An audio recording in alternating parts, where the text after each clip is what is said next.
All right, hey, what's up, everyone? Coach's Corner here. We got the usual gang, and of course, today we're going to be talking about Sephiroth. And Sephiroth, obviously, not too much history. We usually kind of like break down the history of the character, but essentially, Sephiroth came out. A lot of good players tried playing him. They didn't find too much success in tournaments, but now, all of a sudden, I feel like either like something's clicking or something's happening here. Something has shifted, but yeah, Sephiroth won or Ken won Battle of BC4 with Sephiroth pretty much going solo Sephiroth. I don't know if he went Sonic in any of the sets, but most of the sets I saw were Sephiroth. So I'm surprised that Sephiroth won the whole thing.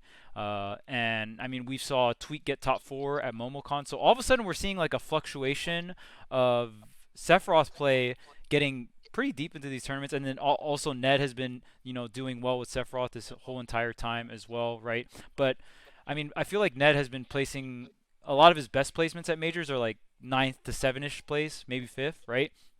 But now we're seeing Sephiroth like win tournaments, get top four, stuff like that, and I don't know if it's just it feels like a combination because I don't think like I personally wouldn't put Sephiroth in my top 10 or 15 or anything like that. I still think he's a solid character. I think he's still really good.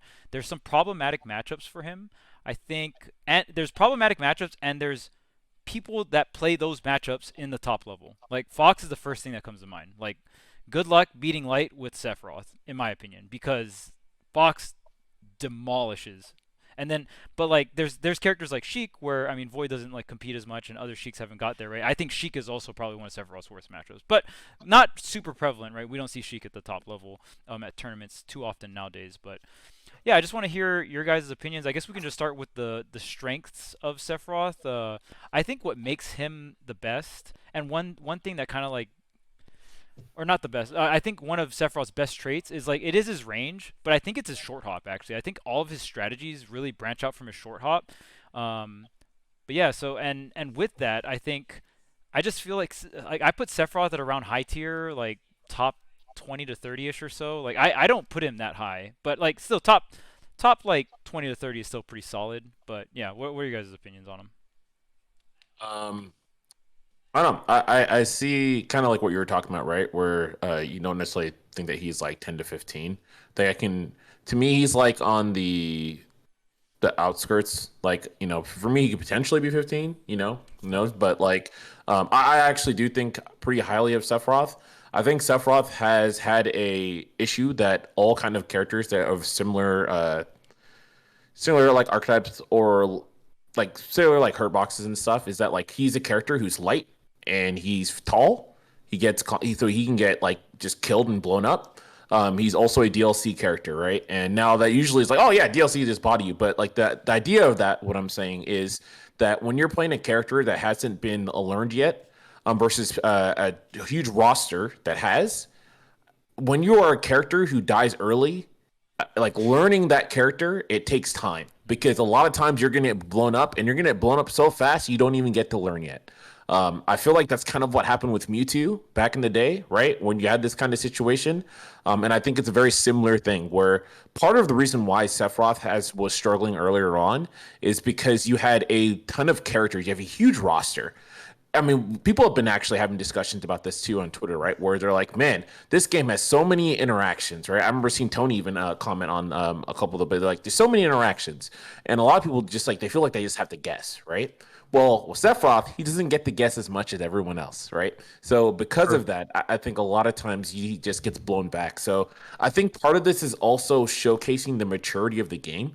I think people are just getting better, and so now we're seeing this character. Because I think a couple of us, like, right, I remember Charles when you were talking about it too, right? Like we're all kind of theorizing when we first saw Sephiroth, like, oh, dude, this character is pretty freaking crazy, right? He can do some stuff, but we just didn't see it follow suit. And I think the main thing was that because of that. I think it just takes time, especially for those kind of characters, because again, they just don't have as many interactions in that situation. But yeah, I mean, I think that character is really good. I It's great that we've seen on the Japanese side, right? I always mispronounce the name. What Rizal is it? Rizesu? Rizesu? Yes, Yeah. Rizesu. And then of course Ken, right? Just like doing extremely well with the character. Obviously, Ned has always been like strong with the character. He's not like you said to your point. He's not like winning all these like crazy tournaments or anything like that. But I think if you look at kind of Ned's level and how he's done in the past, the fact that he was able to kind of maintain that with that kind of character also tells me that like okay, there has to be something there as well, right? Like very Tweak, early too, I think is right? something. I think Absolutely, that's something that I have to give, or I mean, we all have to just kind of give Ned a lot of credit in terms of like right out the gate. Ned was having the best results of Sephiroth, and he took that initial leap. And it's like it's hard to figure out that base strategy, right, with that new yeah. character. Like your point. Yeah, no, absolutely, absolutely. And it's been interesting because I do think that some of it, at least from what I was watching, like Ken and I'm gonna butcher his name again, Riziesu, right? That's good Some enough. good enough. All right, I'm sorry. Forgive me. Forgive me. No, don't worry, don't worry. You're Yeah, fine. You're fine. I'm but just teasing. the thing to me is that like especially when I was watching like Ken play right at Battle of BC is his like bear usage.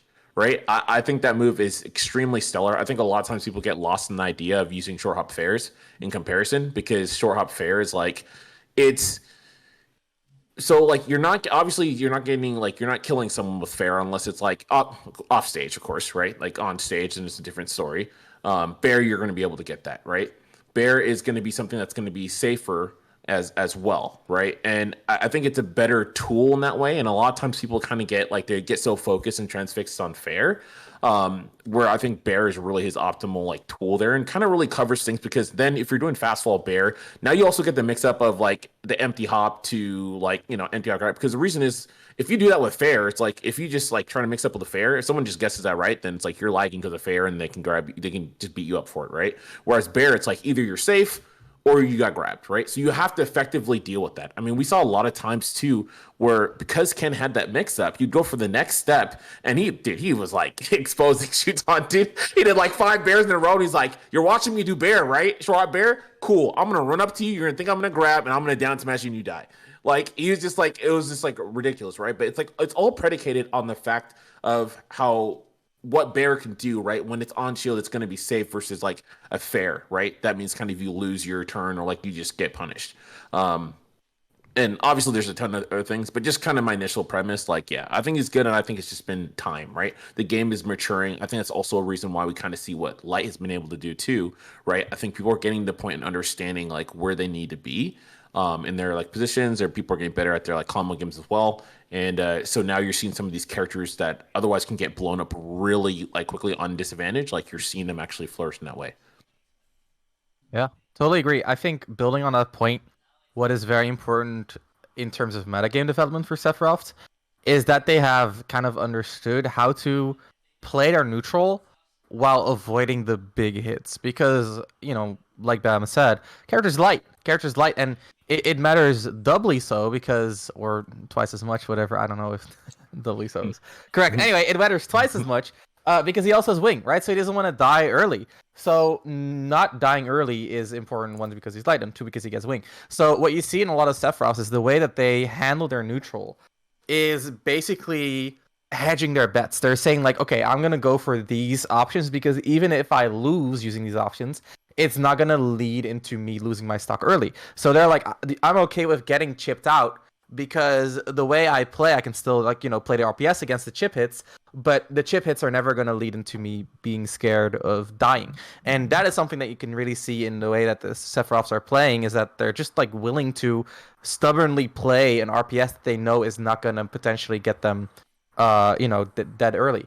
On top of that, something that I think is just like important for Sephiroth in general that people are just exploring more and more, something that Tweak talks about a lot, is like that Sephiroth is kind of like weird as a sword fighter because you're relying on like a short range nair a lot, That's which I not think is active. interesting. That's not Right, active, that's right? not Yeah. active. It's not. Yeah, Yeah. it's not like a Mario nair. It's Mhm. a very. It's more like a Greninja nair, if Yeah. anything, right? Yeah. And I think in that sense, Sephiroth has like a very interesting, um, well, decision to make in his neutral, where he can either play a very solid, well, almost like a burst range game at the tip of his sword, right? Like forward tilt is essentially a dash attack, right? It's essentially a dash attack in terms of range Right. and speed. And then from there, he has, of course, his jumps, right? Like Charles said, where you can lead into like a short up fair, or his back air, which has a little bit of a better fill state, right? So if you miss space with back air, you're safer than if you miss space with forward air, which is extremely valuable.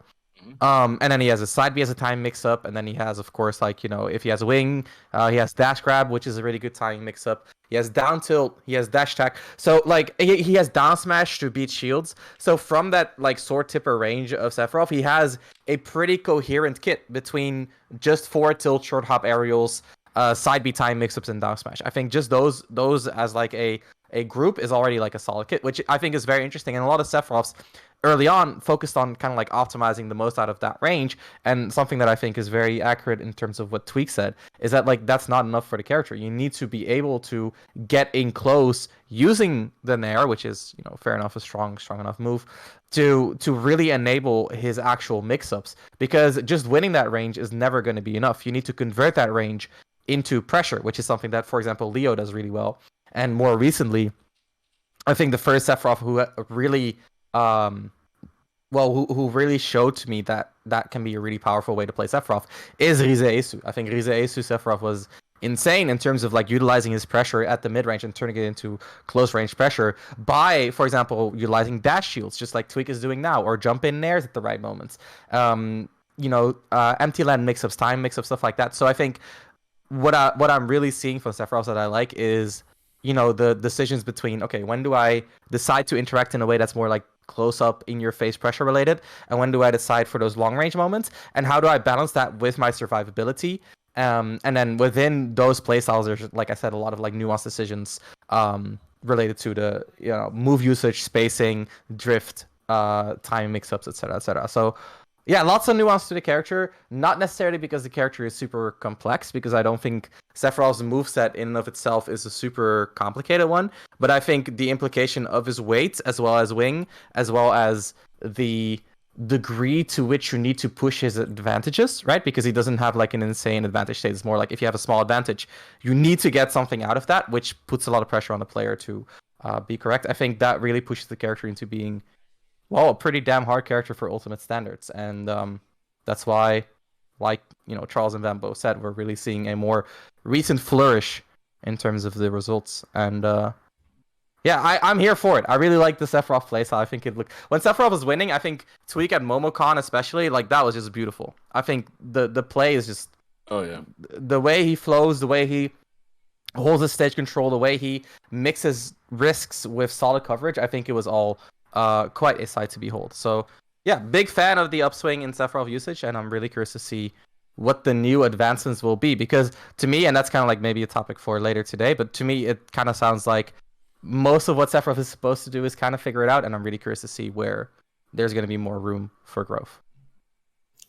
So for me, first I'm gonna go ahead and say I can't pronounce Rize's name for anybody's standards. So I was actually today I ran into the market into one of Tweak's practice partners on Wi-Fi, and we were talking about just this subject. And he said, "Well, who's the other Sephiroth in Japan?" And I said, "I'm not going to even try and pronounce that name. I get roasted in the group chat every single time I bring that person up and say their name because I never get it right. So trust me, I have the worst pronunciation here. I'm just going to call them Rize. That's enough." So my perspective is that each top Sephiroth actually has succinct strengths that are also distinct from each other. And that is in particular for Ken. What I think that we saw this weekend was his use of movement, specifically in an aggressive manner, while preceding defensive play. That is to say, he would get close to his opponent with his control stick and then move away from them while pressing buttons. Whereas in Tweak's case, he tends to usually have very committal either defense or offense, and he is either moving into his opponent's space or he's moving away from it. And he compensates for the speed of Sephiroth's moves by just doing them simultaneously. And so when he overshoots, for example, something he caught a lot of people with is he'll actually commit to a movement option, and then he does it so smoothly with his buttons that the startup of an otherwise reactable full hop bear will just come all out just instantaneously, and so you can't react by looking at his movement just because of everything being so close together. And so in Ken's case, something we saw a lot was like Ken would dash up to people and then retreat out, and they would react to his dash in, and they would try and cover him trying to attack them. And so then he would naturally just go ahead and just put out a retreating back air that they're reacting to as a dash in, because that's exactly how he moved. And so his movement itself, I would say, is the most pristine of the Sephiroth, so particularly in how he uses it aggressively. And I think that's what we really saw Ken pushing to be I'm pretty sure Ken is the first Sephiroth to win a major on North American soil. Yes. So Yep. And that he won also in was Japan as well. So Yeah. he is he's a world warrior out here winning with Sephiroth. For And that was sure. his first ever tournament win Ever. in NA. Ever.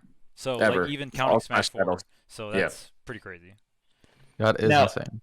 Regarding his Sonic, my understanding of the dynamic there is that he uses Sonic for lower level players, and then once he makes it past the pool brackets and starts making it into like the top 32 area, starts reaching cash prizes, that's when he switches over to Sephiroth.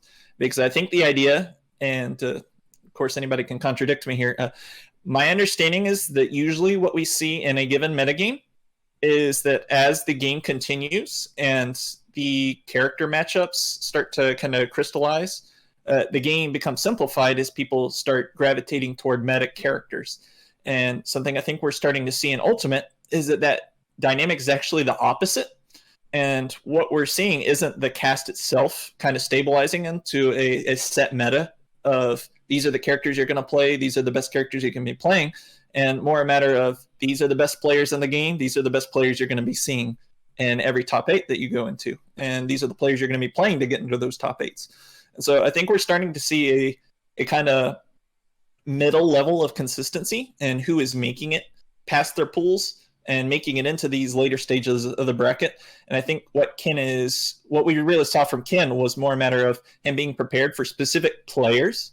And I don't think that it's a coincidence that the people that he was beating at the North American tournament were the people who were in the same bracket as his Japanese tournament.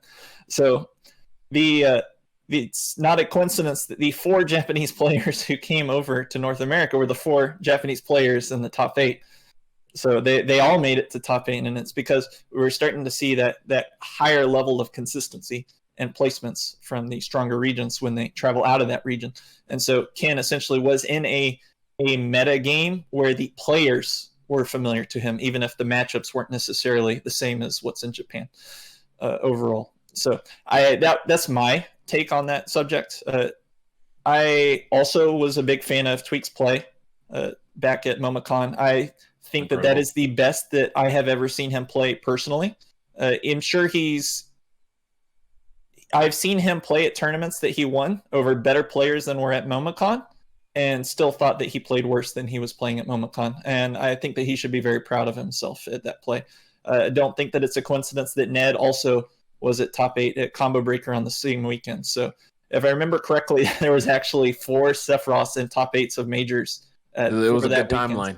Despair was brought. It's a good timeline for sure. Despair to Mario despair. getting pierced. Yep. Gotta go, man. I will say that my opinion of Sephiroth as a character, it tends to be fairly contrarian. Whenever I see Smash Twitter saying he's really good, I'm thinking it's not a good character. And when I see them saying he's bad, I'm thinking, oh, you guys are just underrating this character. So I have a very medium view of the character, and everyone else is just fluctuating more, or I'm a bigger contrarian than I should be. But I remember when the character came out, and I actually specifically remember seeing Charles. I remember him saying that this is a very good character. You're just not used to what a good character looks like because he doesn't have auto cancels for no reason. Yeah, I was definitely capping for sure. So I remember seeing that and thinking, what am I missing about this character, this garbage ass character? Why is everything so laggy? And so I actually have a much higher opinion of the character than I did at the time. But I just remember picking the character, seeing back air, forward tilt, up air, and I was like, oh, these are all nice. Now let me try and move around, and I'll just I'll just auto cancel all of these, and then they didn't auto cancel, and I was like, You're like, oh I'm not no. going to play this character again. Yeah. I mean, so I do think that back air in particular, much like what was said earlier, is an absolutely insane tool. If it is spaced at the tip, even if you parry it, that just means that you're going to have some frame advantage on the next interaction. Most of the cats can't directly punish Sephiroth for parrying that move. It is so safe. Yeah. My perception of the character is that you basically put out a back air and just treat it like a Falco laser, and then you react to whatever they did, you did to lock them down with the back air. Like, that move is just so safe. It's insane. Yeah. I was sorry to interrupt. I was just like, No, I think that move is absolutely crazy, and I really think it's something that really ties in his whole kit. Like, I love, like Ramsey was saying, right? Like, it's of course like F tilt, right? F tilt is like pretty much like your dash attack, right? Because of its range and its quickness. But then it's like you have that, and that's really a key move. But again, we saw a lot of times where people like were forcing nair, were forcing fair, but like it just doesn't give you that. It doesn't give you that safety, right? It doesn't have those moves. Like, yeah, they may get some little damage or whatever it may be, but also it doesn't give you that threat too. Because at the end of the day, like Bair like can also kill from Sephiroth. Like, that move is strong, right? Or at least get you off stage where he's one of the insane, yeah. better characters like off stage in the game, like easily, right? And so it's like when you have that situation, it has the threat. You have to respect it. And it's like if they whiff it, or if you parry it, or if it's on shield, like nothing's happening to him, right? And like that is what sets up, like I feel like that sets up the rest of his kit to succeed, right? And like recognizing that. And I don't think like Farrah could do that for him before. F tilt's not going to do that for you enough, because again, like, yeah, it's like it's great, but like if you don't hit it or whatever it may be, then it's like then you're just kind of chilling there, right? And so I think that really is a big part of the game, like people recognizing their like using their movement, but it's like it's all kind of centered around the idea of what Bair can do to complete the rest of the kit to make it useful. And I feel like even what we've kind of seen, funny enough, is like obviously like Byleth, like, going back to Byleth, like, dude, you have God and Air and like you have all this other stuff too. But even then, I also think that Byleth kind of in a similar fashion, right? Obviously, like Sephiroth doesn't have that same level of Nair, but the idea behind it of like because of how fair is, because of how like Bair is as well, where it's like, oh, if this person's just like swinging his moves out, like, oops, I killed you, like, because it's like it just has crazy knockback. Like, I feel that like Fair doesn't really do that for Sephiroth, but Bair does kind of have that similar interaction where it's like now I'm in this mid range, or like where I'm like, damn, I got to be shielding, I got to be afraid, like I can't just dash back. And again, I think forward tilt occupies that role very well too. Yeah. Oh, absolutely. And I think it can't just be that only one move, right? And I think it's great that you get that from an aerial, because then it's like you can drift in and like psych, I'm gonna go to, right. That's where you kind of get your mix-ups from, versus like you get stationary if it's like a tilt or something like that. Even though it can occupy like some of those similar roles as well. And I think that's what's like so important for the character. Like in tandem with, of course, like side B to check people if they're just trying to run away and stuff too, right? But I feel like you need that threat, and it's good. It's like funny enough, like we all kind of knew Bair was like Sephiroth Bair is really good, and I just feel like now we're just seeing it used in better ways, and because of that, he's like the toolkit is flourishing. Yeah, I think the base strategy and even when Sephiroth first came out, I thought the character was top 5, so I was definitely so wrong. Oh my god, I was horribly wrong. But I think why I thought that, and not to like justify it or anything, but like the reasoning behind it is I saw Wing, right? I was like, okay, so this character gets Wing, you can't ledge trap him. And then like, especially back then when Sephiroth first came out, my viewpoint on the game was like everything happens at ledge, right? Ledge is the most consistent like source of damage and stocks. So if your character nullifies ledge pressure, then you're broken. Like it was very like tunnel vision. And now we kind of see the game moving in a different direction, right? In terms, and we've talked about this many times, but like where players are not opting for the ledge trap, they're opting for the corner situation, right? And the corner gets more out of it. So it's like then it got to the point, and then like I saw orbs. I was like, oh man, orb setups, Wing. Look, you can't get ledge trapped. Like, look at this range, yada yada, right? So that's why I thought he was so powerful. And those things are still very strong. And I think Sephiroth players, like Ramses was saying, we're getting to the point where Sephiroth players need to take the right hits. like, right? As long as you Mm-hmm. put yourself in a position where you're not you can't put yourself in a position where you just can't get hit, right? For the most part, unless you're giving up stage, and there's obviously like there's a whole thing with that, right? But at the end of the day, it's a fighting game. You can get mixed. You can force your opponent to guess, or your opponent can guess on you and get damage or whatever. But you just got to make sure that it's not the killing blow. Because if you get wing on every single stock and you get to play, like get back at least into neutral with wing, which is not too hard. Like you might get into the corner with wing, but even being in the corner with 3 jumps is still not that bad, right? Like it still sucks obviously, but you're quicker and stuff like that. If you get to play with wing, I feel like you you're still like pretty fine strength wise, right? And uh, I think that's one thing Sephiroth has been getting a lot better at. And I mean, one of the things that I kind of just like overvalued on first initial look, right? And then it kind of got to the point where I'm like, okay, now there's these characters, like looking at the kits, like there's characters like Fox or Sheik that can really like are just, in my opinion, like characters that are good against Sephiroth are characters that can shut down Wing. If you can kill Sephiroth like 80 to 90% with low risk Yep. options, and it's just like what your character does, like Fox doesn't have to do anything special. He's just back airing you in the corner.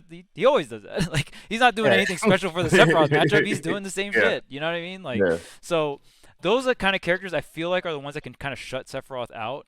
And it's like when you have crazy losing matchups like that, and then you're kind of falling into Diddy territory, right? Where it's like, dang, this character is cracked, crazy, right? And then it's like, oh, well, Pac-Man, like Duck Hunt, right? Like these really weird like setup characters that kind of just shut down Banana and shut down the character's like overall strength. And it's like, oh dang, like where do I put this? But that's just like an ultimate thing. It's so hard to gauge a character's strength, right? When there's so many different characters and they're like, I mean, essentially every character I wouldn't say is like viable, but they're viable enough to like make other matchup or other viable characters like kind of skewed in where they're at, right? So I am loving I think the apparent strength now though, and we're kind of seeing this evolve, is the short hop, right? It all comes down to the short hop. Mm-hmm.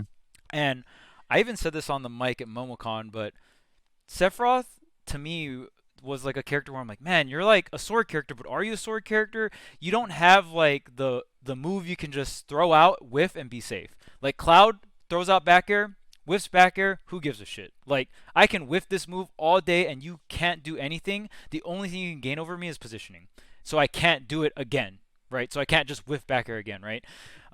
But I think with Sephiroth, like it's a short hop delay, slight delay, back air fast fall. Fox can also do that too, because if you do a rising like back air with Fox, you can't sink it down. So you have to short hop, do a slight, and Fox and Sephiroth actually have very similar short hops, very very similar. So you just slightly delay and then you bear and then you fast fall. And with Fox, you're able to get these back airs that are right onto the ground, so you can fight characters like Pikachu, like shorter characters, Olimar, right?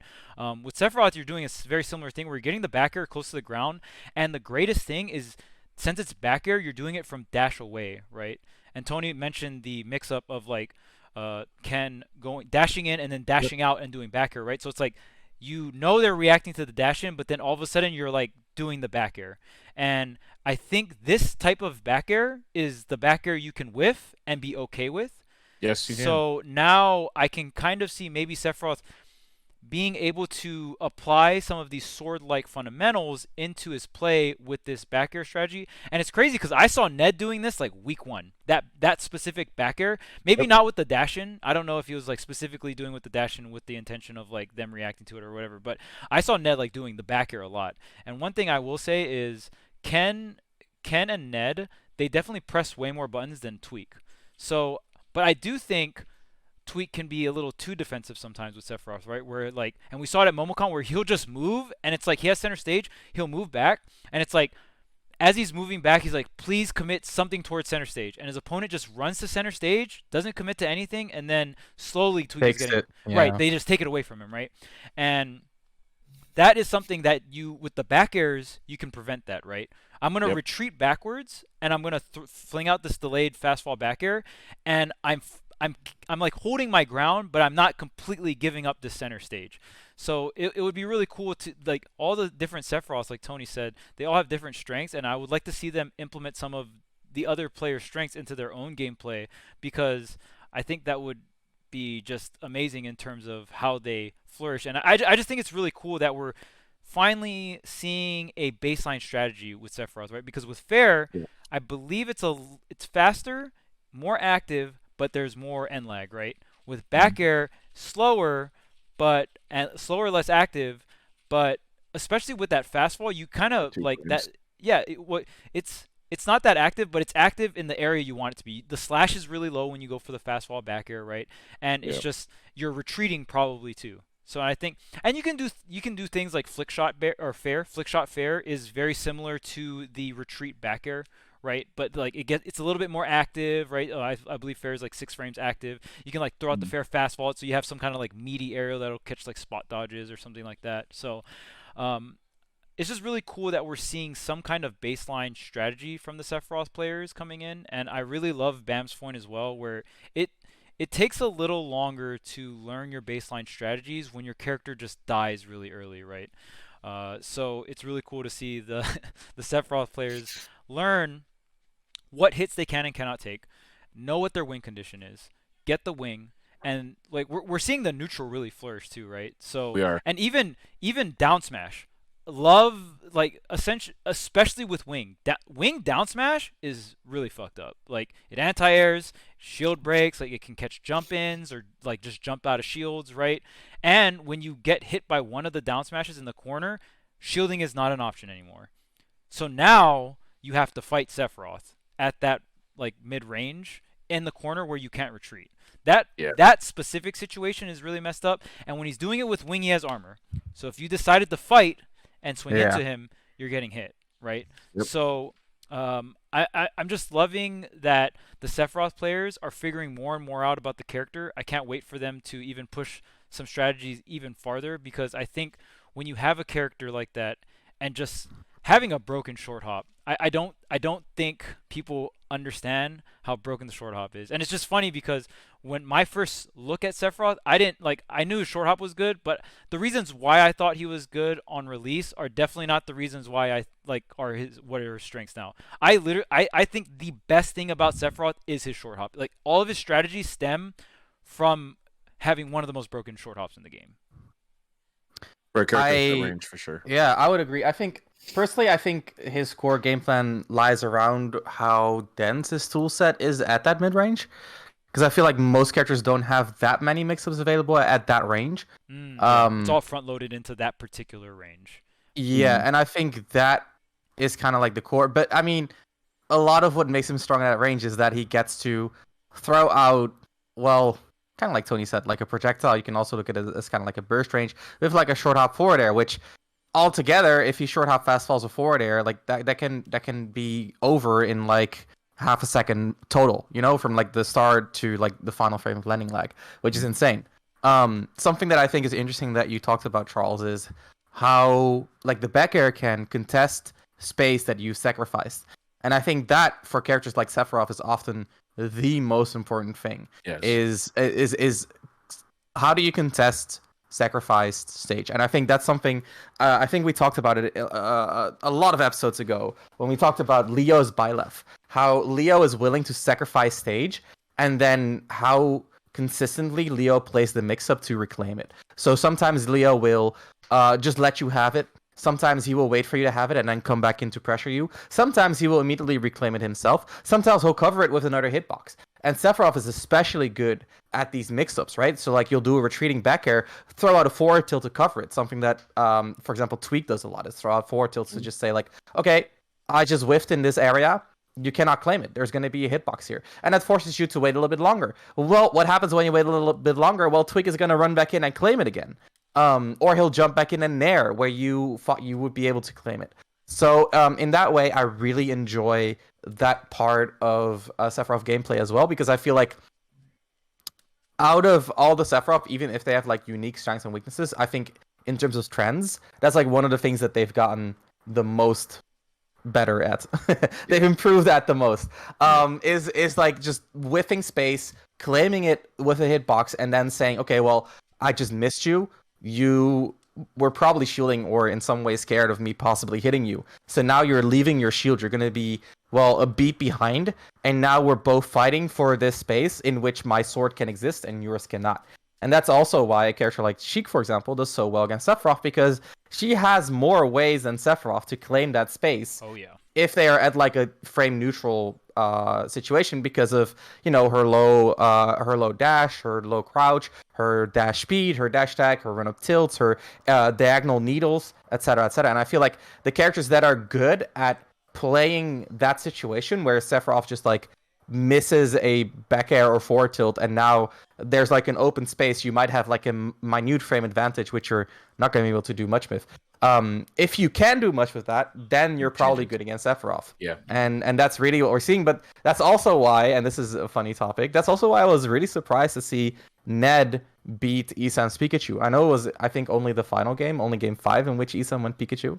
But I was still really surprised to see how well Ned did, and that just goes to show, again, to you guys' point, that like all these Sephiroths have their own like strengths and weaknesses. Because and I mean, no offense to like Ken, I wouldn't see the way that Ken plays match up very well against the way that Isam plays, right? Whereas for Ned, the way Ned plays does surprisingly well against the way that Isam plays. So in that sense, that dynamic of like, open space, how do you reclaim it, I think is super important, and something that I actually talked to Tony about before as well, in the context of Shulk, right? Whereas Shulk, very similar dynamic, slow moves with big range. So what do you do with the open space in between you two? And I think Sephiroth as a character kind of like pushes what you're trying to do with that dynamic to the max. Really interesting. Him and Byleth too, I think. Yes, no, absolutely. I actually think that that's a great example of a similar character that deals with the corner issues that Sephiroth has to. Specifically, we saw Kome using a lot of very Sephiroth-like pressure, and that he was essentially playing around the opponent wanting to jump in on him, and then using his retreats to make things artificially safe, and then he was leveraging people trying to chase him into the corner, and then he would just reversal. And I think that's something Ken did very similarly to Kome, actually. Mm-hmm. Yeah. Like, if you look at any time they grab the ledge, a lot of times Ken would just ledge roll onto the stage, or he would ledge jump, double jump to go for center and just make a break for it. So people weren't reacting to that well, and that's actually part of what Kome did to beat Esam, actually, was Esam would chase him into that corner, and then he would just put in a reactionary roll, or he would just go out with a high safe aerial that challenged Esam attacking him directly, and Esam didn't just patiently wait for him to commit into the air and then punish his landing. And so because Esam wasn't waiting for it, Kame was actually able to leverage that to neutral. I don't know if Ken would do the same, but it's just a great example of how Sephiroth, in my opinion, actually has that strength over Shulk, because as Charles mentioned, Sephiroth actually is not that disadvantaged when he grabs the ledge, where most characters are just like, well, did I just lose my stock right now?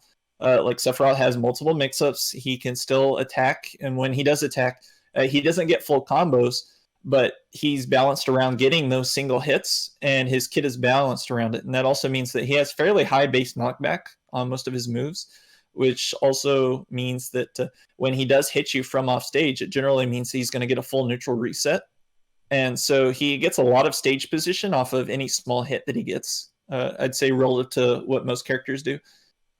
Even like his jab usually sets up for a tech chase situation, so that if he covers your tech roll in place plus tech roll in, then his jab, even if you got hit while he was in the corner, probably puts you very close to being in the corner on the other side of the stage. So just his kit itself is built toward purchasing a lot of stage control, and then he also plays well when he doesn't have any. And so because he plays so well on the ledge, that allows him to go from the corner back to the ledge. And so whereas most characters are punished for being in the corner, because Sephiroth can still retreat and give up that advantage into what's normally a worse position, because it isn't a worse position, it just gives him so many mix-ups that most characters wouldn't have in that same position. And I think that's really powerful. In Tweak's case in particular, I think that one of the issues is that he valued having that center stage so much, and his opponents knew that he valued the center stage so much that they could read what he was going for, because then they would essentially protect center against him, and then he would challenge things. And like, if you watch him versus Meister, you'll see Meister literally just charging a smash attack at center stage, and Tweak is nowhere near it, and then he'll go into it to try and challenge Meister, or he'll try and juke Meister into chasing him away from the corner, but Meister doesn't care. He's just going to guarantee that he covers center. Yeah. And so I think that something Ken does, and it's something that if you ask people in abstract about Ken Sonic, they would tell you, of course he's going to, is he's very comfortable not interacting with the opponent at any point. So if you take center from him, Yeah, he's entirely You think content so? to he's just cool with that. He's yeah. cool. Dude, He's cool with that. Ken Good. Ken is like the most aggressive of the top level Sonics, though. You think so? I mean, Yeah, I guess I on average he is. I think that there's peaks Relatively. between him and Sonics, but I think maybe on average, yeah. I've, But dude, I talked with Glidney about this because Glidney has beaten Ken before, and that match is yeah, awful. And he's like, "Yeah, Ken just fights me, so it's doable." And I was like, "Yeah, that makes sense. Ken does kind of fight." That's why I think Sephiroth works well for Ken, because Sephiroth lets Ken interact at a range that is relatively safe to interact from. So Ken can just like constantly interact the way that he wants poke at to. you. Yep. Whereas Poke from with afar. Sonic, like he cannot play that aggressively because you're incurring so much risk. So in that sense, I guess like I'm not saying you're wrong, Tony. I'm just saying I observed a different pattern in Ken's gameplay in that sense. The from my perspective, I basically watched him versus Battle of VC, which granted I slept through the live airing, so the I watched through some of Ken's play at the Battle of VC, and you could always let me rephrase. I basically tried to predict where he was going to move to at any point where he started a movement, and then just ran under the assumption, well, he's going to do whatever's away from his opponent, regardless of where he starts moving. And it was very rare that I was wrong on that by using that criterion for my assumptions. So that was essentially the what led to me saying it. But the regardless of whether or not he's actually aggressive with Sonic, which to be fair, I am one of those people who says, well, yeah, all the top Sonics are actually pretty aggressive because I understand how the character works, and I understand that just Right. because they're not aggressive at a certain tempo doesn't mean that they're not. It just means That's that fair. I agree. the character requires certain positions before he can attack. As an ex-Sonic man, I thank you for your service. It's my pleasure. So the idea is that Sephiroth just needs to have the startup, and essentially the startup for short hop back air is very similar to the startup for Sonic's regular side B if he wants to charge it at all. Mm-hmm. And so he's already used to just needing to fight for about 20 some odd frames in order to buy himself enough Good time. go. Yeah. So and he No, for sure. recognizes that. I definitely felt like some of the the short hop bears I was seeing from him. It reminded me back in the day the side B shield cancels like again and again, like just the kind of same tempo. So like it was funny to see how that all like came together. But I mean, I know like you guys were all saying before, right? We're seeing a ton of different Sephiroths, and they're finding ways to succeed in a very distinct fashion. And I think that to me always points to a character's strength when there's people playing at a certain level and there's different ways they're finding solutions, right, to get to where they need to go. So I do think that's interesting. And so that does excite me for the future of Sephiroth. Of course, we did talk about the commonality we've seen kind of with the short hop bear and just kind of fighting that range and fighting that mid range. But I'm really interested to see what they're going to do from there. One of the things too that's actually like exciting me for this character overall is that a lot of times when would see like a lot of the Sephiroths like like now of course we know they're like doing some of them are doing the foot soul stuff now out of shield right with there, so that's been really great. I think a lot of them are getting progressively better at offstage, and now where like that character is just a freaking monster, so that's been really nice to see too. And I love where again going back to overall people understanding just the game better and like the to your point, Tony, like the players they have to interact with and who they're going to go up against when they get to that top is so key, right? Because you saw the way Ken was playing. Even Ken said it on the mic too afterwards, like right, like how he. Yeah, he's like, I'm camping this person. I know how they like to tend to fight. I know when they want their ends, their approaches, and I'm just jamming them for that. And there's a lot of situations too where like they were like good standard situations, but what really made them great is like they were specific to the players that he was playing because he's played them for so many times, right? So I do think there are certain levels of his play that happened at Battle of BC that wouldn't have translated versus some other people, and he said that too, right? He made it very clear that that was kind of some of his intention. So I am interested in seeing like what's going to happen as he plays against some other people he's may not like, I'm not too familiar with, and see where that goes. But all in all, like we're seeing something, right? We're seeing the Ned. We're seeing time for the name. Rizasu. Let's go, dude. I can't look at Ramses. 6 out of 10. Ramses is the judge. 6 out of 10. I can't do it. Rizesu. All right, guys. How much that? Rize? Rizesus? Rizesu. Riziasu. Rize? Rize Asu. Rizesu. Okay. Rizesu. Rizesu. Alright. There you go. Rise Ace. Cool. Rise Asu. Rise Ace. Konnichiwa, Rise Asu. Konnichiwa. Watashi wa Nihongo ga benkyou shimasu. Sephiroth Defendesu. Oh my god. The worst. Station wa doko. Anyway, Japanese aside, I am not Japanese, by the way, in case you were wondering about that. This whole time I was 50-50. I had wondering. you on the ropes, but Yeah, you know. no, I think Rize Asu in that sense is. It's actually a shame he's not playing more Sephiroth. In his most recent run, he was, I think, playing like everything that he has except for Sephiroth, because I feel like, in terms of kind of like capitalizing on like non-hitboxes, I think Rize Asu does like the best out of all the Sephiroths. But yeah, that was just like my interjection. Bam, continue your story. No worries. You're good. You're good. Yeah. Yeah. But yeah, I think that when like it is interesting to see like kind of where these Sephiroths are going. I am one thing that I've always been curious about. Obviously we saw that what HBox was saying Giga Chad for reasons unknown, but Giga Flare, right? Going on. Yeah, I don't know where that came from, but whatever. Cool.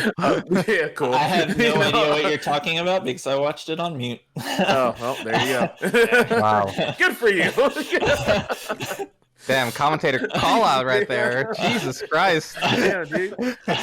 Tony, See ya. bro. That hurt me as a commentator. Psych. I hope I'm not. I hope I'm not on Tony's mute list, man. Fuck. I know, man. God damn. Damn, Everybody dude. is on my mute list until I unmute it and then specifically don't think, oh my god, what did I do wrong? I just Damn, watched it dude. muted on base. Oh, So, man. it's This is not a terrible. specific Tony never call-out. listens to us. Everyone is muted. See We're ya. all muted, dude. Yeah. We Well, all I manage usually, Tony. to be fair, I know, I man. usually watch it on a speed multiplier. So it's either Alright, at like I'll give you that. 1.5 I'll speed give or you- it's at half we'll speed. let you slide today, Tony. Okay, so Yeah. I'll Film commentate my list. next event speaking at 0.5 times speed, so that when Tony speeds it up, he can hear it in normal. I normal will speed. lose my shit if you do. I'll actually listen. Like, oh my god, I will. Wow, he's absolutely already lose it. upset. That's crazy. He's I'm like, hoping- stop talking. Ramses Get is one away of from the the few mic. people I think could pull it off, and I'm hoping he does. I'm looking Tony may forward to mute it. us actually during this freaking podcast, dude. We don't even know it at this point. This is wild. I've just been Tony's talking like, to myself okay, the whole time. I think they stopped talking. I Yeah, they can now stopped talking. monologue Yeah, for the yeah. coming Time to go. 30 minutes. Yes, The goat, dude. I got caught secretly a master lip reader. Yeah, man. But yeah, He's like, a what? I didn't Huh? understand. What? I had to mute it. oh man. But like, yeah, this is my like last point. But I feel like I'm really curious to see if we're ever gonna see people get better at utilizing Giga Flare, or if it is just kind of just like a meme, right? Like obviously we saw some interactions with Ken where he was able to get some kills off it. Some of it was just honestly poor decision making on his opponent's side. I do feel, however, there are certain situations, depending on the time that you get to get the charge, where you really can set up some like strong situations that like are legit, right? We saw early on when we saw Sephiroth, people were getting hit by it all the time, but then we all learned kind of like certain timings for it. You know, it's like, oh, he's doing it this timing, so I just delay slightly here. This is when I roll. He can't really set up a checkmate situation. So I am still curious if there's something still there where people can get to a good point where they can find some consistency. I think I haven't seen it from many yet, but go ahead. Yeah, the Giga Flare thing in specific. What's nasty about it is if he starts charging it while you're off stage, almost every character in the game can somehow stall their recovery enough to make it less effective. Mhm. But if he catches you stalling, he cancels it, and now he has a really good shot at two That frame. one is scary. The Yes. cancel is what And- makes that move good. If you couldn't cancel it, yeah, move for would sure. be dog shit. It would be It'd ass. trash. Yeah. But the fact that it can force you to stall, which then sets you up for a very hard to avoid two frame. Plus, you're probably stalling with your double jump, so if you get two framed, you're gonna just die. Yeah. R.I.P. Bozo. Mhm. It's insane. It's actually like I think that's what makes it insane is the fact that like if you're playing Lucina, oh you see the Giga Flare come out, you stall with your double jump, he two frames you with a down angled forward tilt, you're dead. You're just gone. And he didn't need to do anything. Worst case scenario, he whiffs his two frame attempt, and maybe his ledge trap is a little bit less significant. Who cares? He just converts it into really solid corner pressure, and you try again. So I think it's absolutely insane. And if you combine that with the other like just the sheer X factor he has, because like Giga Flare, that's just like one aspect of his X factor, right? He has his super armor smashes, a shield break that kills you at 0. He has his Giga Flare, his two framing, especially with a B, is insane. And all that together, like super armor smashes, who thought that was a good idea, right? Especially given the down smash and up smash hitbox, which are both insane. I think his and then just wing damage and knockback increase in general. He has a lot of ways to just like sneak his way into a win. And the thing is, they're all pretty avoidable outside of like the offstage thing, right? But like his smashes especially, pretty damn avoidable. But playing around, for example, a down smash 2 frame, the way that limits you, you're never going to take away any stage from Sephiroth if you're not able to shield at that range. So that leads you into the corner, which then leads you into his other like his other X factor. Exactly. So like in that sense, in terms of like, I don't want to say robbing games, but in terms of robbing games, he like it could be like in my opinion, it's like worse than a Terry Go, just because of the sheer variation in options he has. It's like his down smash is basically it's basically a final smash. It's like a super armor move that shield breaks and kills you at 0. That's fucking insane. And then there's Giga Flare and the up B2, basically what I just mentioned. So I think it's wild. Like, for Octo sure. Slash is that two frame is actually wild. People need to use that way more. That's so stupid. That two frames. It's really good. And then you kind of combine all of that together, right? Because like people are like, oh, I need to stall my recovery to avoid the Giga Flare. Then you get two frame by the forward tilt. So then you're like, okay, I need to do something that's harder to catch with the forward tilt. So you mix in an air dodge here and there, and then you get Octo Slash. Because the Octo Slash catches I think it catches basically every air dodge to ledge. Maybe outside of like King DDD because his is like super broken. Anyway, point being, he has more X factor than I think almost every character in the game. Of course, outside of something like Lucario. But he like and I think that is the actual insanity because you have two options, right? One is disrespect the insanity and just like fight him as per usual, which becomes like a game of chicken. Who cracks eventually and tries to commit in a way that makes sense or doesn't make sense in the scenario that can be abused. And then there's the other side, which is you play around it, which means that you're gonna get chipped away or just cornered slowly and you lose. And just having that dynamic, not based on your hitboxes or movement or momentum, but just on sheer risk reward, because that's what it is actual insane. And then combine that with his actual hitboxes and movement when he has wing, and the character becomes what I think it is. I think it is the best buff in the game, wing, right? Outside of maybe Acceleratle. So yeah, I think that is like the actual insanity behind Seph. Like all the neutral stuff we discussed, totally true, very interesting, very true. And then you get up smash at 60, and it had super armor, and it occupied half of the stage, and you just died, sir. Good shit. It was fun to see those up smashes for sure, dude. It was so sad. You just see someone use their resource, and in normal situations, it's like, maybe you'll be okay, get a juggle. It's like, nope, you landed into this now. Ned is really good at landing those. I think Ned's up smashes are like his biggest plus compared to other Sephiroths. Yeah, I completely agree. I only see like a few come out of like Ken and Tweak, but I feel like, dude, Ned is so good at being like, oh, you burned your resources and you think that's okay? Not against Sephiroth. No. It's ridiculous. I love to see like more stuff like that, right? Where, like you said, there's a lot of really scary tools that Sephiroth has that it's like, like, this is crazy, and if I get hit by it, like, I just blow up. I'm done. Yep. But like, okay, there's this, I have a couple options to get away from it, but you burn those options, and because you use those options, now you're set up for something else. And again, I think that kind of game plan takes time, and people are slowly getting better at it. And now you're seeing these Sephiroths take off stocks earlier. You're seeing them understand how to, they're picking their poison the right way. And so they're getting hit by moves that aren't going to outright kill them. So you're seeing them live a little bit longer. So like they get to abuse that craziness of Wing. And I think that's everything that's allowed them to kind of shoot to the top. So it's going to be interesting to see how they move forward from here on out. Now, I will say that my perception of Wing as a combat mechanic is that because of how it's attached to Sephiroth's moveset, kind of makes it diametrically opposed to Go and how it behaves. That is to say, with Go, there are certain options where generally the limit of what you can do with it are going to be human-based, and that how you, like having something like a super button on hand where you can just actually whiff punish things with Buster Wolf, or in practice you generally can't. Yeah.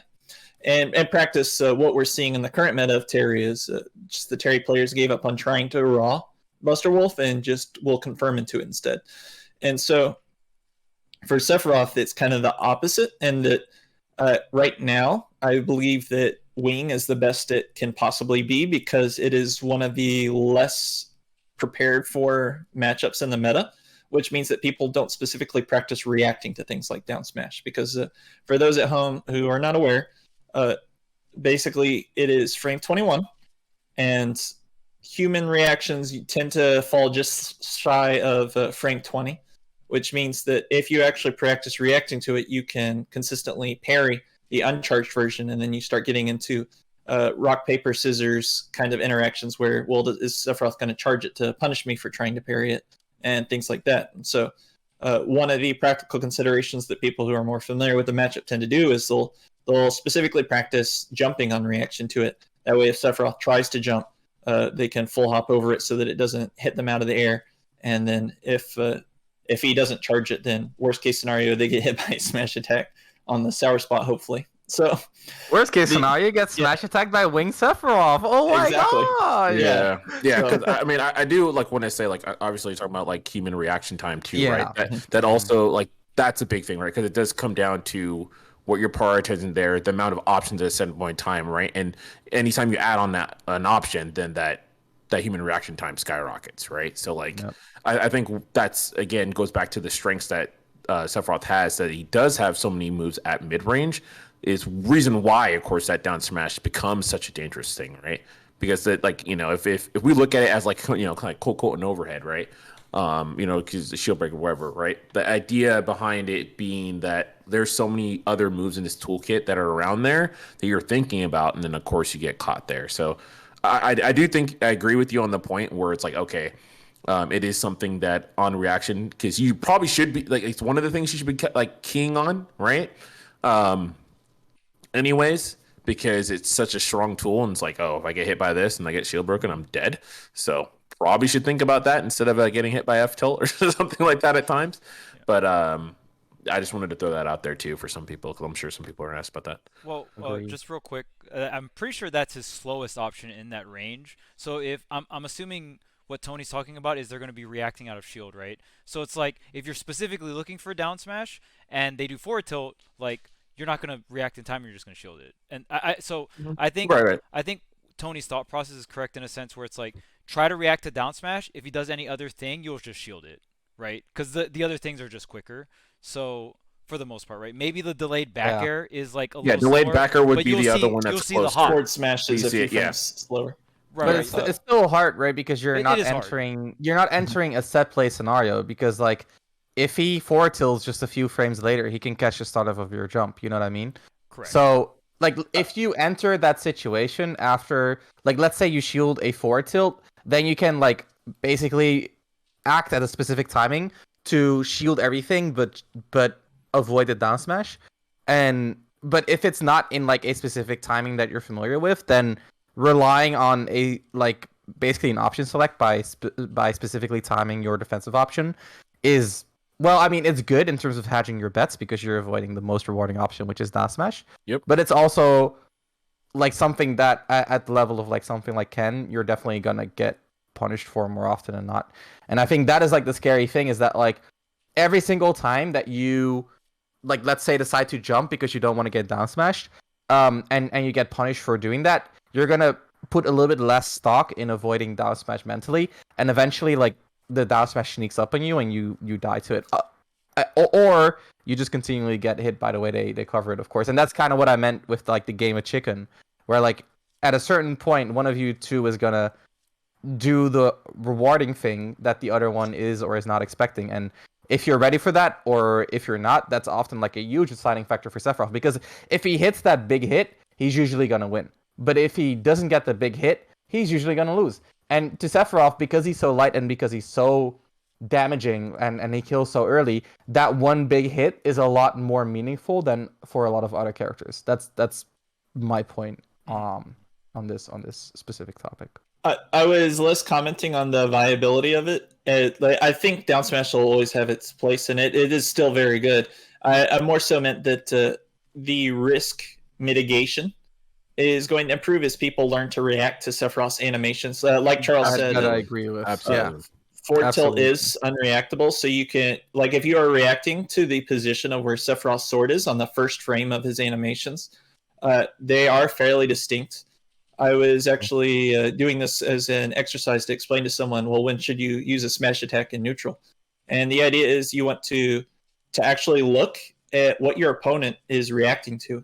And so to look at this, what we did was we looked at the best Sephiroth and best Mario in my region, Florida, and looked at them playing. And so we looked at what Dominator, the Mario, was doing in response to Undergod Sephiroth's forward tilts. And we found out that whether he was whiffing it or doing something out of shield, that Undergod was specifically forward tilting, and then Dominator would react on frame 10 of the forward tilt animation.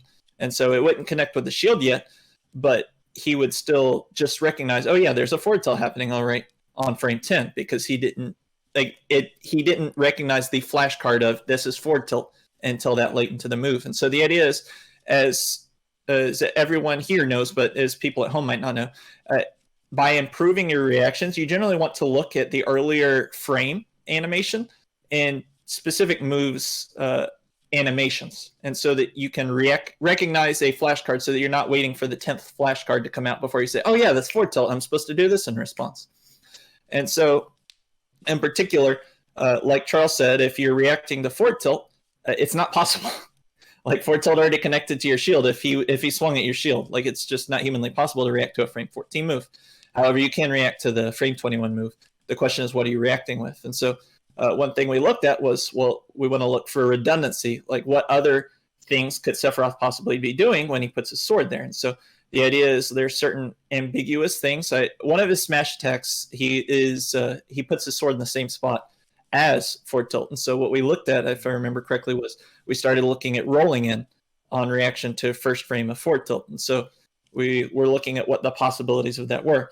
And so the idea is that right now players are reacting fairly late to Sephiroth's very reactable animations. And so regardless of whether or not they can react to the attack itself, it's more of they're not recognizing and responding to the situations nearly as early as they could. And for some characters, this isn't actually that big of a deal. It's a matter of, well, there's always this room to improve your reactions because you can react to certain parts of the animation. And so what we're going to look at then is we're going to start asking ourselves, well, what would you do in response to that situation? And also, to clarify on why I said he's reacting on roughly frame 10 of the forward tilt, what I mean to say is he would actually start acting on frame 30. Like, if Sephiroth was to forward tilt, frame 30 of the forward tilt, he's moving in. That's the thing that he sees that it's causing him to peak his reaction. Yes. Yes. And so the idea is you're always going to have that human delay. There's a mechanical delay from the game itself. And so you're trying to mitigate that by reacting as soon as possible, especially to the things that you can't react to. It's not possible to respond too soon to forward tilt. So you want to respond as early as you humanly, physically possibly can to just kind of mitigate how bad you are. So, and that's where that athleticism in Smash comes into. It's not just execution. It's, well, how fast am I recognizing the starter pistol going off? And so you want to you want to work to mitigate these things. You want to look at Sephiroth's sword, and so that's what I meant. Is in terms of theory, Sephiroth becomes more reactable, whereas things like Terrigo become less reactable as people learn to execute the athleticism of that execution instead of just recognizing things. And so my perspective is that each of these kind of buff mechanics usually has a different kind of effect in how they're theoretically going to grow. So I specifically wanted to point that out just because I think it's such an interesting subject and how I believe these kinds of mechanics are going to develop as time goes on. So I would like to see people putting more time into practicing reacting to Sephiroth moves. And that was basically where I was going to go with that. We already mentioned that all of the Sephiroths use the week 1 Ned back air, but what they don't do is they generally change what they're doing on how people play around that back air, because that back air is broken as shit. Yeah. There's not a whole lot you can do about it.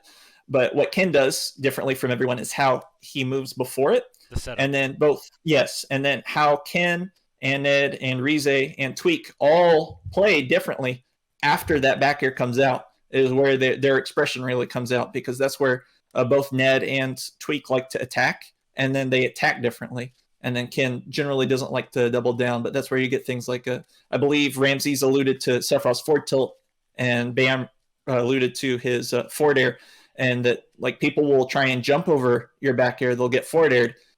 If they try and run in at you, they get forward tilted. And so something else we're starting to see is that Sephiroth players, Tweak in particular, I saw did this a lot, is so some of Sephiroth's, or each one of Sephiroth's landing aerials from Nair to forward air to back air to up air has increasingly larger landing lag and comes out slower. And so as you go down that line, each one takes longer, so it's more reactable and it's more committal. And so in particular, I think Tweak actually got a good bit of criticism about not using. Maybe it wasn't Tweak. It was some Sephiroth player was criticized for not using a significant number of retreating up airs, and the reason for that is because Sephiroth's retreating up air is actually very committal on width. It does have a good amount of space, but the idea is it's going to have 21 frames of landing lag. So if you reacted to him trying to whiff a back air and you start moving in like 7 frames after that back air would have whiffed, you're still going to be able to dash attack his up air if he baited you out by swapping. And so even though you didn't expect it, it's one of those moves that's relatively committal, even though it's still a good move. And so he uses it as kind of like a high-low mix-up in his neutral. And that what people started doing was they started full hopping over the back airs, started trying to come over and mix him up vertically on where they're coming in on Sephiroth. And so something Ken started doing in particular, and I think this is what Ken does better than every other Sephiroth as well, is that maybe not Rize, but he consistently gets out his wing back airs and his non-wing back airs for optimal landing spots so that they're as low as possible so that they are coming out faster. So he's getting optimal fast falls. Generally what you're going to see against like mid-level Sephiroths is that if you watch them, even if they get most of them, every now and then, whether they're practicing Wings, getting sure. non-wing, once he gets wing, his character becomes faster. He doesn't. The timing's changed, and so people who not be ready to play both versions of Sephiroth because they're essentially different characters, and how they play is different. How they act on shield is different. And does Sephiroth get more? Does Sephiroth get faster fall speed? Yes, he does. It's does. just like Cloud. It's just like Cloud. Like being able to play Limit Cloud and regular Cloud, your back air timings are different. Like everything is different, and that was really prevalent in Smash 4 when you could hold on to Limit for extensive amounts of time. In Ultimate, you only have about like 13 so seconds or whatnot. But yeah, continue your point, Tony. But does his increased fall speed also result in a different short hop time? Because you can have faster fall speed, but still have the same. Okay, it does. Okay. That's why it's like a lot of time. Like, I mean, again, to Tony's point, that's why a lot of times you'll see them, they'll mess it up, and people are really bad at getting the optimal bear. Because like getting the optimal bear from wing becomes even like crazier, right? The move's already busted as is, but in that case, it's like insane. Like, it's pure nonsense. It's actually wing back is insane. That's true. It's a crime, but most people can't do it right. I guess that's why Sephiroth opts for forward air, because it's more lasting. It's so easier. More it's precisely. Right. That's why it's the easy mode to why and again, but now people are going to do that there. But Makes continue. sense. Sorry, Tony. Yeah, well, even Tweak was using a lot more fair than back air I agree. because Yeah. for that consistency, because the ability to execute something is close to 100% of the time. You're better off taking a lesser reward if it doesn't mean you just suddenly rolling a 1 on your dice roll and just absolutely getting blown up for it. And then Yep. on top of that, you have to bear in mind the context that generally when Wing comes out, it's because you've already gotten blown up at some point during the game. Right. And so you're probably slightly stressed in that context. So it's hard to just tell yourself, oh, well, I'm just going to flip a mental switch and pretend I'm playing a And different you're in character. tourney, right? Like there's nerves Yeah. layered on top of that. So Mhm. Yeah. sometimes Yep, just yep. going for the easy bake tournament combo or tournament neutral option is Yeah, big deal. very Yep, important. yep. Absolutely. Once again, it's very impressive the level of consistency that Ned has brought to the character. People who don't follow greater tournament results might not realize this, but he's consistently just outside of those top eights Which is at very almost hard every to do. tournament he goes to. Yeah, yeah. Yes. Not easy to do. It's crazy. Yeah. Yeah. And he's consistently in the top eights at the like B and C level majors that he goes to. Like he doesn't make it all the way in the higher level majors, but if he's at a regional and you see Ned's in the bracket, you're going to see him in the top 8. That's just Yeah. like It's he's actually- super consistent. It's wild that he's been able to do this consistently for so long with this character, literally right With out of the gate. Sephiroth, Like, yeah, that's you insane. it's absolutely insane, and like kudos to him as a player, right? Because a lot of times people will just get hyped up in all the high profile people, right? But like, It's actually like kind of the same thing as we're seeing with Sora, right? Like bad frame data, like light character, with a very unique playstyle. It's just gonna take a while for those type of Yeah. characters to develop. Yeah. So for sure. For sure. One thing we didn't really talk about at all, but like I think this move is really good, and I hope to see more Sephiroths use it. I feel like it comes out every now and then, but not all the time. And that's of course like Up Air. I feel like Up Air is still a thing where it's like we kind of know it's good. Sometimes people are just like, oh well, it lags from short hop, so I shouldn't use it. And it's like, no, this still freaking covers the entire like half the stage, right? Yeah. And the platforms. IDJ or just like a quick double jump up air too, just auto cancels as well. Like, it's like there's that move is insane. And I do hope that we see people get better at utilizing that move. Again, Ned uses it pretty well. Just credit to him once again, right? But I would love to see overall people just kind of get better on the mastery of that move, because I do feel I think it's really, really big for Sephiroth. Like it just it's great when you're able to go for the bears and the fair chases and stuff, but when you can get that entire arc and it's like they literally have nothing they can do but go for an air dodge, you're jammed. That's it, bro. Like you don't like what else are you gonna do after that? Especially in situations where it's like, oh, I get to land and maybe I have lag, but I still have some time to kind of do something. Or if I really get you with like the like IDJ up air ones, at the right spot, and it's like, oh, for certain characters, I'm coming back down, dude. I'm hitting up smash, dude. Good luck. See you in another life. Like it's crazy. So I'm personally not an up air believer.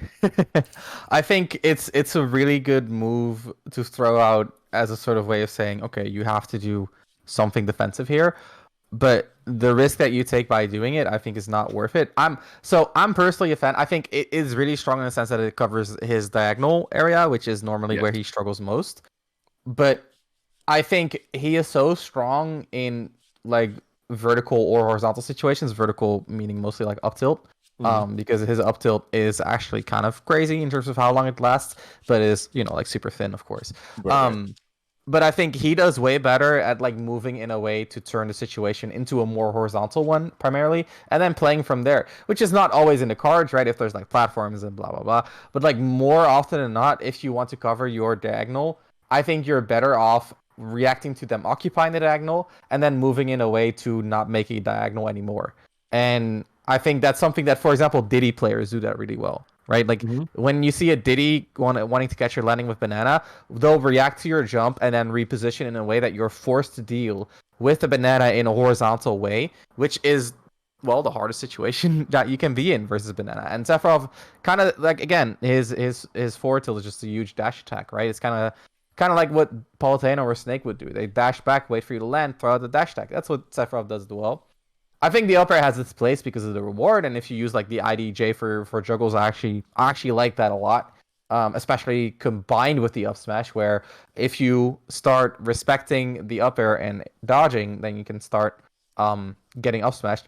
But then you kind of go back to what Tony said before in terms of reactability, and with most of Sephiroth's juggles in terms of that vertical or diagonal space outside of up tilt, you can react to the fact that he's jumping and then go for something like an air dodge. And if you directional air dodge in the right way, you're usually not going to get hard punished. He can bait that by doing like an empty short hop because his short hop is so good.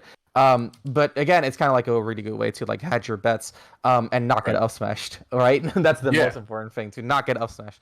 So yeah, I think up air, interesting move. I think it's one of those niche things that kind of like complement his usual Yes. game. And that's But how I feel about it too. yeah, I agree okay. with that. Yeah, for sure. Yeah.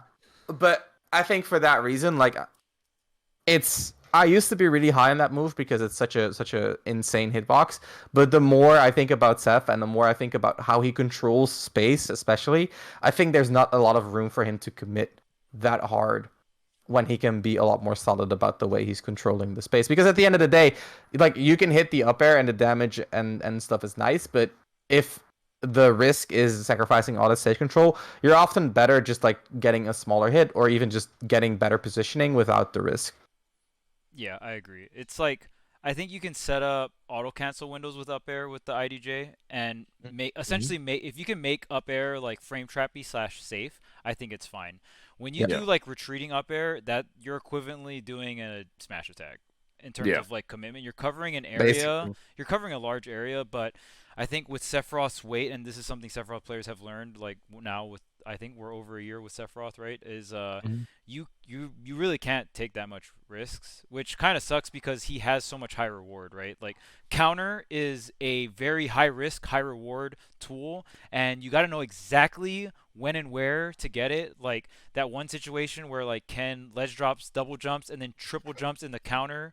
And then the what he shoots on like pyro it and like dive Yep. across the Fire. stage. Yeah. It Like blows up. situations like that are like okay, 9 out of 10 times like the sword character swings here, right? You know what I'm saying? Stuff like that. Yep. Obviously, Shuzan could have just waited and just won the game, right? Like you are when you do the counter, it's usually like I win or I lose here, and it's a very high risk option, but like so much reward off that counter, right? So Sephiroth's learning when and where to like clutch out games with that is really Hmm. important, I think.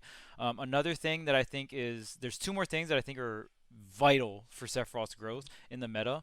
It's footstool down air and only so Yeah. one thing we kept talking about short hop, right? So when you have a broken short hop, you also have a really good, fast fall into shield.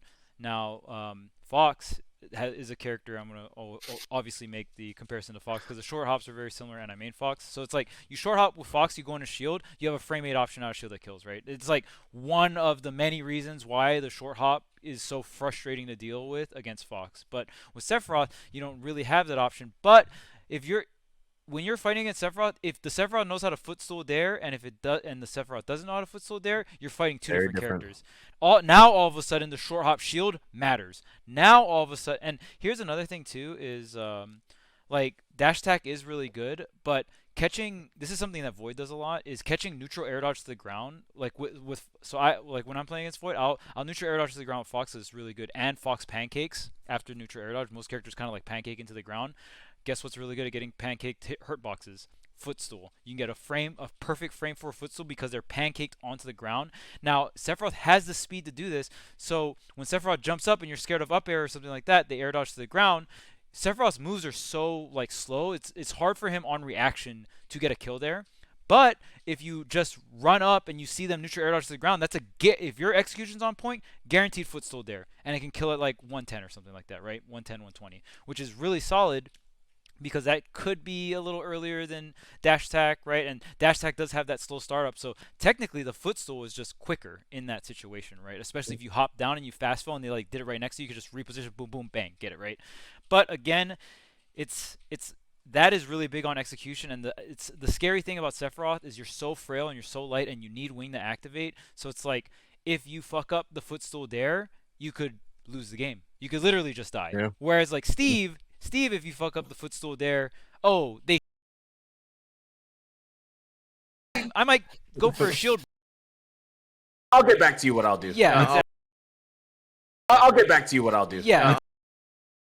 Time, but I think the foot time, but I think the foot neutral air dodge to the ground because neutral air dodge to the ground because fuck shits on Sephiroth is because forced to juggle against Sephiroth and just be like, what are you gonna do? Be like, what are you gonna do? Because all of your other shit is just. Again, that situation is. No, like I get crazy, what you right? mean. I get what you mean. Huge. Yes. Yeah. And then Huge. yes. Yeah. And I actually found this out from like Tweak. I was just talking to Tweak and we were watching. Box, and then Tweak was box, and then Tweak. I think Sephiroth loses in corner situations, but he's pretty damn good on getting off the ledge, right? I think we've all agreed with that, right? If he has wing, I agree. Especially if he has wing. If he doesn't have wing, it's like you still have to you have to respect ledge drop double jump fair. Ledge drop double jump fair is probably one of the better, if not the best, ledge drop double jump like attacks off the ledge, right? I won't double down and say the best, but it's one of the best, right? Very large, it's up there for sure. disjoint, horizontal. You got to like full hop to go over it, right? Stuff like that. So, nonetheless, you have to respect it, especially if you have wing. You have to ultra respect Sephiroth on the ledge. Now, if Sephiroth's getting cornered and the shield is low, he's very susceptible to shield pokes because he's so tall. So this is kind of lame, but like just go back to the ledge. Run your intangibility out, ledge drop, double jump fair. Then you have the triple jump mix up if you're going to do it again, or if you're going to like triple jump neutral air dodge onto the stage, right? And all this time, like shield refreshes particularly quick in ultimate. Your shield comes back really quick. So that like technique or that strategy I think will be very good for Sephiroth players moving forward because Sephiroth loses most of his stocks in the corner because of his height and because of his weight. Like any character that just does crazy corner shit, that's where you win against Sephiroth, right? So and because of his frame data too, right? He doesn't have room to like move away, start up his moves, and then move back in with the move. So yeah, totally agree. And also something to mention is like when he's ledge stalling, he can also counter like 99% safely because like he's falling down as the lag goes off. Like there's very little you can do about the punish counter. So he'll do like a pin, jump from the pin, counter, drop down, up B back on, maybe shield poke you if you stood in shield too long. So that's like another really strong thing about his ledge game because like for most characters when they rely on like double jump aerials to like pressure you, it's super risky because you can hit them before the aerial comes out. If you try to hit Seph at the wrong moment before the aerial comes out, you get countered and you could be looking like Shuton Spyra getting blown up cross stage just like that. So yeah, it's actually kind of insane. He gets a defensive option from like in the air, which is historically just like insanely broken in Ultimate. Think about Bayonetta, think about Cloud Downer in Smash 4, think about Joker down gun, Zero Suit down B, Monkey Flip, and counter isn't at that level in a juggle, but on the ledge you could argue it's even better than that. Yeah. And then you get Octo Slash afterwards coming back up, right? Which obviously you have very to hard respect to that hitbox. right? Yeah, you have to respect all of that. So some characters can do like neutral air dodge and like Fox particularly on a Octo Slash regrab. What you can do is you can neutral air dodge as the Octo Slash is coming up, and then you neutral air dodge and then down smash. So it takes pristine timing. You know what I mean? Don't get it twisted. It's very hard to do, but characters can do it. But then you're throwing the skill check at them, right? It's like, oh, okay, well, or do you mess it up, lose a ledge trap, maybe lose a stock because the move's that powerful, or take 30 something damage, right? So it's like in tournament, it's a skill check most people aren't willing to take. But I guess we can just go around the horn at this point, and I guess what are you guys looking forward to the future of Sephiroth meta, so to speak? I just want to see more Rize Isu Sephiroth. I think like we said, Tweak's Sephiroth at Momocon was pristine. I think Ken Sephiroth just this weekend was amazing, but Ned Sephiroth has a lot of really interesting aspects to his play. And like we said, really the trailblazer for the character. But Rize Isu Sephiroth just showed me a whole other side of the character, and ever since, like it's something that I've learned from and taken things from because Shulk and Sephiroth have like very similar dynamics. Um, and I think it's just like really interesting, and I really like how he uses his knowledge with the entire cast to turn Sephiroth into less of a less of a Sephiroth and more of a how do you play the engine with this very unique tool set. And I think that balance between playing Sephiroth and playing the engine that is in his kit is just on a whole nother level. And the way he combines just the basic options everyone has, shield, movement, rolls, feints, stuff like that with Seph's toolkit, I think is really interesting. And I think that is really where to me is most of the improvement, because I think if you look at like how to get the most out of Seph, I think in most ways like Ken and Tweak got you covered. I think they really get a lot out of characters. If you want to know more about like playing matchups to a really high level of competence, I think Ned in that sense is really really good.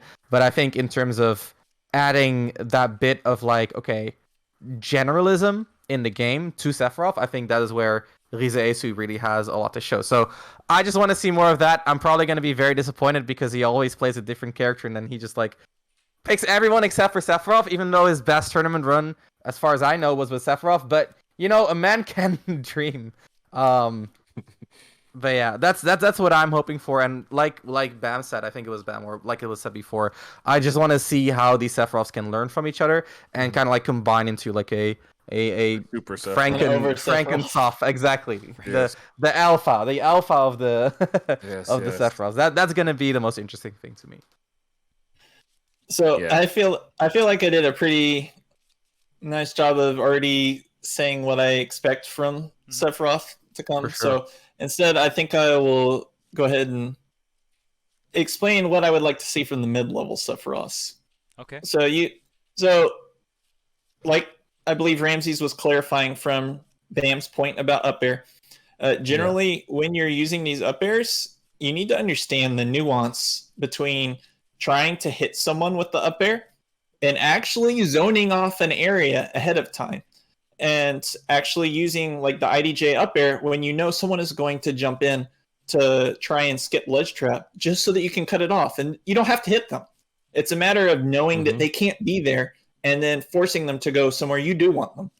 I would like to see mid-level Sephiroths actually understanding that it's not about hitting the opponent with your back air. It's a matter of stuffing out their approaches, because if they aren't hitting you, then you get to back air again. And if you get to back air again, you're doing something they can't hit you for. And you just do this until they finally get bored and run into it. Like, I promise you, it takes more skill than that, but that's ultimately what it comes down to is, You why gotta did you force them stop to back commit. airing? Yeah, You exactly. gotta force them to commit. Yep. So do you have the rest of your moveset that's built around coming out at slightly faster or slightly slower times to hit them from trying to get around your back air? So just keep back airing until they give you something else that you should be hitting, and then zone them out with that instead. I would like to see, well, as Charles mentioned already, like use your planking setups. These always have answers, and these always play out better than they should on paper, because people get frustrated. They make mistakes. Sephiroth probably punishes people for messing up their ledge traps and edge guards harder than any other character in the entire game. Because his reverse up B is so insanely powerful. Even when it doesn't kill you, it sets you up so that he can. Even when it does kill you, it kills you at low percents. And even if it doesn't, he's still usually safe, because if he did a reverse up B and you hit him out for it, either he's back on the ledge where he wanted to be in the first place, or he just got stage from you and he's just going to run away and back air. So I would like to see more Sephiroths in general kind of adopt that timer mentality and understand, if they never hit you, you won the game. You lose by getting hit. You win by not getting hit. And if nobody hits anybody, you're probably doing fine as Sephiroth, because that's fine. Like, you even have an overextension tool to overshoot with a disjoint inside B. That's essentially what his orbs are for, is when people try to stand just outside of back air to whiff punish it, and then you just put out the orbs. Because something people don't understand is his Shadow Flare is actually minus on hit. So if he hits you up, if you're running in to chase him and he side Bs you, just mash, because he's minus and he can't do anything quickly. So his side B is not to keep you out, it's to punish you for being kept out and trying to respect it. Something we saw from Tweak is him overshooting high in the air, using some of the most committal tools he possibly could to call out people for moving around his sword. So we're already seeing Sephiroth reaching the level where they can consistently control space, consistently say, listen, this doesn't exist. And then once people are starting to respect that, stay outside of that range, then that's when Tweak is starting to overshoot. And then I still think Ken actually has the best possible approach to this, which is, well, if you're not going to approach, then I can just back air again. Like, that's perfect for me too. Like, you don't have to come in. I don't have to hit you. Like, we'll just do it until it works. So that's my perspective. I don't see why mid-level Sephiroth can't adopt the same strategy. Just remember, if you're not getting hit, you're probably winning. There you go. Yeah. And for me, Wise words. on my end, just kind of in terms of up air, like Ramsey and Tony already clarified and stuff too. So that's something I do want to see people get better at, holistic understanding that they could just like essentially bar someone out, like, you know what I mean? Like they're the bull and just keep them out of this space, right? And go from there.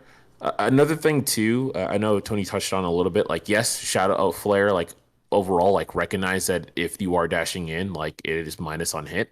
That being said, I still think that move is not used well enough, and I think used well enough, and I think people do need to get better at utilizing the move. I think It's that used too much, I think. I think it's kinda used like a too much. crutch. Yes, Yeah. I think it's used too much and not in the right way. Yeah, I agree. Like 100%. and I think people need to kind of sit back down and understand when and where that move needs to be utilized. I think that in certain spots it's really good. It's something that can actually deal with some like projectiles and stuff too, actually, True. as well. But people need to recognize why they should be using that move.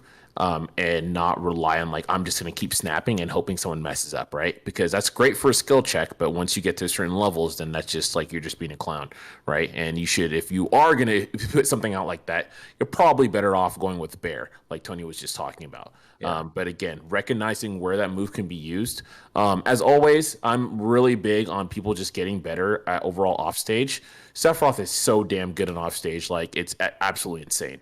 And I do think that people can be better. They can be more forceful against people, right? We talked about how counter, if you go for it, it's like a risk.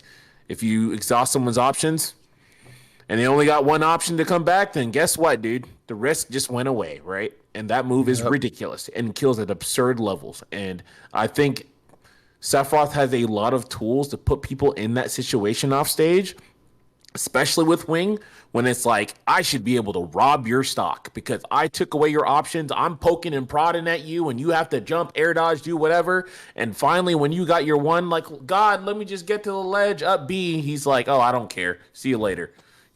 Scintilla, you just blow up for 20% for doing us a move that Or probably you did octo like 10 slash. damage. You start. Or you octo octo slash slash, from there, yeah. just You know what I react. mean? I've literally Exactly. died So, zero like, to that counter before. oh, absolutely. It's like, and so it's I think that people need to continue to push that side of Sephiroth because that character is absolutely like we've seen people do well with that character off stage, but I truly believe in my heart like one of the reasons why I even thought the character was strong in the first place, like I just think his off stage is so like asinine. It is pure nonsense. What because he literally can just poke and prod at characters in ways that others simply can't.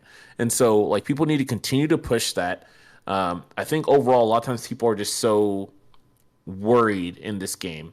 And much to the point of Sephiroth being okay at getting off the ledge, and so it's okay to go to the corner, versus most characters probably don't want to be in that situation, right? It's one of those things where like most people want to sit back on the stage. Let me sit back on the stage and be okay. But it's like, no, this character is good enough to the point where you can go off, and it's not as risky as say some other characters. You do that and you overshoot, and all of a sudden you're like, oh man, I just got reversal and died. Like Sephiroth is a character that can prod from a distance. That's not really going to happen. If someone air dodges in, they're probably still in front of you because your hitboxes are that big, right? And so I think recognizing those, that having that paradigm shift for those particular things for Sephiroth, I think are going to be really integral to elevating the character overall and really getting to the point where you were just like robbing these stocks, right? And just like going ham. So. One thing to add to the point of the side B, Shadow Flare, I think a lot of people want Shadow Flare because it can lead to insane reward.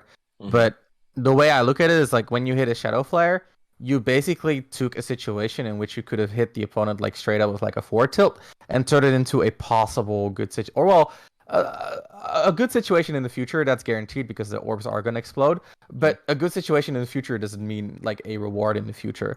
So for most Sephiroths at most levels, it's probably more worth it whenever you want to use side B to look for ways to just like hit your opponent like quote unquote normally, and then side B kind of slots in mostly like Tony was saying as a punishment for being kept out. When you're outside of the normals range, side B can be a great compliment. But I think for most like mid-level Sephiroths, when you see them go for side B, you could have just done empty land forward tilt. You could have taken away more stage instead of try to like intercept them from taking it themselves. So that's something that I think most Sephiroths should consider is like, what is more important, a possible like reward in the future or a straight up reward now? And more often than not, unless you understand like some pretty deep nuance, it's gonna be the reward now. So yeah, fuck side B. That move is extremely overrated since day one. But yeah, that's just me adding to what Ben was saying. Yeah. All right. And yep. Oh, go ahead. I was gonna say like, yeah, I agree. Like it's the thing where like when it comes down to like side B, like honestly should be like you said to his point, like nuance based. Like when you see something in your opponent and what they're going to do, then you can get some reward for that, right? Or you're in a position where it's like it's getting that range and you're getting full orbs. Okay, that's something that's really big and that's Sure, important, yeah. right? Again, when it comes to off stage or even certain situations, like you probably should just go for fair and stuff anyways, right? But it's like understanding like what like when and where those moves should be utilized is like it's just very, very important for like Sephiroth. And like Yeah. a lot of times people just want to do this one thing. They're like, oh, I hope this just works. I'm just gonna keep snapping. That's the thing is like he's so linear that every little bit of niche that you can add to his gameplay has a huge impact. Exactly, So and that's what's that's the important way you should be looking at it. overall. Yeah. Right. That's up air, that's side B, that's the smash attacks. It's all that little bit of nuance to make his linearity less less linear. Yeah, less so. Yeah. I would like to add just a quick to dial it back like 3 points ago. To give a proper example of what we're saying when we say to try and pay attention to where these follow-up situations are going. An example of this would be to react and practice reacting because it's an extremely difficult animation to react to. Practice reacting to ledge jumps with Sephiroth short hop up air, but short hop towards center stage before you start the up air. And the reason is because it is impossible for you to actually hit that ledge jump, but because you're coming back to where they want to jump, you're guaranteeing that they can't go for center because you're cutting off that area. But also then the back hit comes back over because you already started jumping towards center. So the back hit's going to come back around and then also hit them if they tried to do a ledge jump aerial to attack into you. And so the idea is that even though you are reacting to when Sephiroth is way over here, or sorry, Sephiroth's opponent is way over here, you're seeing it at this point and making a reaction and a decision at this point, but you're playing for this position way over here. And so you need to plan ahead and react early and try and play for the future. So For sure. Yeah. With his frame data and hitboxes, it's very important. Yes. Absolutely, absolutely. All right, well, that's going to be it for Coach's Corner. I hope you guys enjoyed the episode. If you guys, let us know what you guys think about Sephiroth. Is he overrated, underrated? You know, we're seeing a lot of tournament results as of late, so definitely a fluctuation nonetheless. But let us know what you guys think in the comments below, and we'll see you in the next one. Class dismissed.